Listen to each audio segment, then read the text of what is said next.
Le Rav Biderman raconte qu'il y a quelques mois, pendant le confinement, il y avait des gens qui avaient des laissez-passer pour ceux qui pouvaient sortir de leur ville pour des choses obligatoires. Et une des personnes, c'était un Rav de Yerushalayim qui a une grande association de Chesed ici en Israël, dont les bureaux sont à Beth Shemesh. Et là-bas, à Beth Shemesh, il a un grand entrepôt avec beaucoup de nourriture. Et là-bas, il distribue à des milliers de personnes des colis alimentaires. Donc cette personne, même si tout le monde était enfermé, elle avait le droit de sortir de Yerushalayim pour aller à Beth Shemesh, pour organiser tout ce chesed. Mais ce laisser-passer, il devait le renouveler assez fréquemment. Un jour, il va pour sortir de Yerushalayim, la police l'arrête, et il lui montre son laissez-passer. Et là, la police lui dit non, désolé, il est plus valable. Comment ça, il est plus valable? Il vérifie, non, désolé, le laissez-passer n'est pas valable. Au même moment, il va passer devant lui un des bénévoles de l'association qui montre son laissez-passer et qui passe. Il appelle directement, il lui dit, t'as réussi à passer? Il dit, oui, bien sûr, j'ai mon laissez-passer. Et il lui dit, je comprends pas, moi le mien. Bon, il commence à réfléchir. Lui, le patron, il n'arrive pas à passer avec son laissez-passer, tandis que son employé, il arrive. Bon, il a essayé comme ça de parler avec la police, etc. Rien à faire. Il est retourné chez lui. Brenouille. Maintenant, quelques heures après, il reçoit un coup de fil du secrétaire de l'association. Et il dit, Rav, vous pouvez faire Souda Todaya, vous pouvez remercier Akadosh Baruch Hu. Il dit, oui, pourquoi? Il dit, regarde ce qui s'est passé.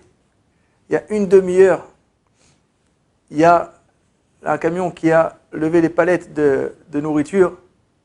Il a fait une mauvaise manœuvre et toute la palette entière de nourriture, des tonnes, est tombée juste à l'endroit de ton bureau, là où tu devais être assis à ce moment-là.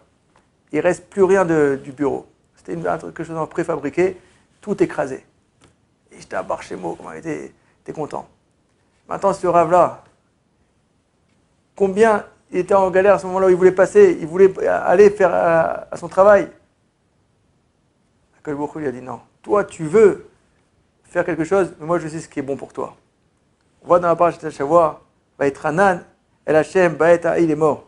Akadosh Baruch Hu, il dit à Moshe Rabbeinu, arrête de prier. Il a fait 515 filotes, Moshe Rabbeinu. Il a prié pour pouvoir entrer en Eretz Israël. Et Akadosh Baruch Hu, il lui a dit non. Pourquoi?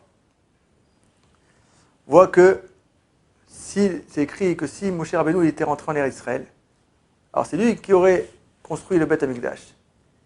Et malheureusement, si les Bnei Israël, quand ils auraient fauté, Akadosh Baruch Hu, Kaviachol, si on peut dire comme ça, il n'aurait pas pu mettre sa colère sur le Beth Amikdash qui avait été construit par Moshe Rabbeinu. Et quoi? Il aurait été obligé de détruire le peuple, le Ham Israël, Chas v'Shalom. Donc combien sur le moment Moshe Rabbeinu, nous on voit comme ça, il Chaval, c'est dommage que Moshe Rabbeinu n'est pas entré en Eretz Israël. Mais justement, Akadosh Baruch Hu, il sait très bien il sait ce qui est bon pour nous. Il sait qu'il ne fallait pas que Moshe Rabbeinu y rentre pour protéger le Ham Israël. Et combien Moshe Rabbeinu il aimait le Ham Israël, donc il savait lui aussi qu'il ne fallait pas qu'il rentre. Des fois on se dit dans la vie, dommage, ça aurait été mieux si j'étais né dans telle famille, si j'avais plus d'argent, si j'avais beaucoup d'argent, j'aurais pu faire ma Avodat Hashem, mon service d'Hachem plus facilement, etc. Non, Akadosh Baruch Hu, il sait très bien ce qu'il faut pour toi. Comme Reb Zouché Mianipoli disait, j'ai pas peur qu'après 120 ans, on va me dire, pourquoi t'es pas devenu Moshe Rabbeinu? J'ai pas peur. J'ai pas peur qu'on me dise, pourquoi t'es pas devenu Rabbi Akiva? Ça, j'ai pas peur non plus. Pourquoi? Parce que je sais que je n'ai pas été créé pour être Moshe Rabbeinu, pour Rabbi Akiva. Mais ce que j'ai peur, c'est quand même me dire, Reb Zouché, pourquoi t'es pas devenu Zouché? Pourquoi est-ce qu'on n'est pas venu nous-mêmes, avec nos potentiels, avec notre vie, etc. Donc il disait Reb Zouché, être mamine, avoir les mounas, que ce que nous a envoyé, c'est pour notre bien. Alors, Hachem, qu'on ait le mérite de toujours voir le bien que le Baruch Hu nous envoie pour pouvoir le servir au mieux. Amen.